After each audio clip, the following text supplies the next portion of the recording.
Ever wonder how something smaller than your fingernail can power your entire computer, your phone, even your car? Inside that tiny chip are billions of microscopic circuits, all built layer by layer on a thin slice of silicon. Today, we're diving into one of the most complex and incredible manufacturing processes in the world, how computer chips are actually made.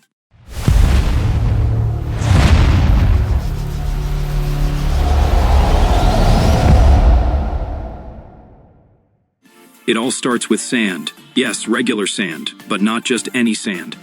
The key ingredient is silicon dioxide, found in quartz. Through high-temperature purification, that sand becomes pure silicon crystals, about 99.999999% pure.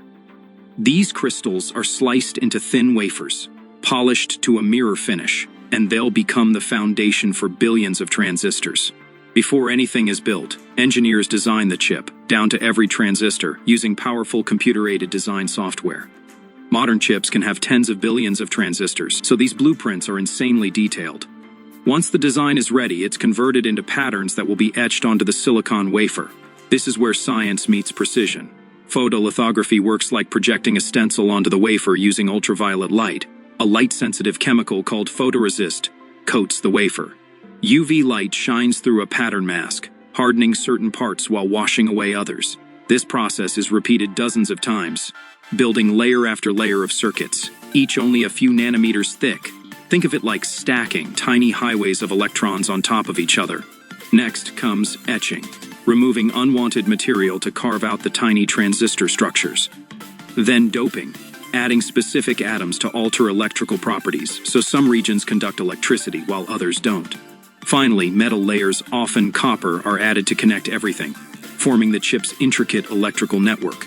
After dozens of steps, what started as plain silicon now holds billions of microscopic switches. Each wafer is tested, and only the perfect chips are cut out and placed into protective packages. Those tiny black squares you see on circuit boards? That's the final form, ready to power your laptop, your phone, or even a satellite.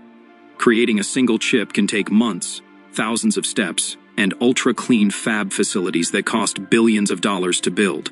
So the next time your phone boots up instantly, remember, it's running on one of humanity's most precise engineering masterpieces. Like what you saw. Don't forget to like, subscribe, and check out the next video.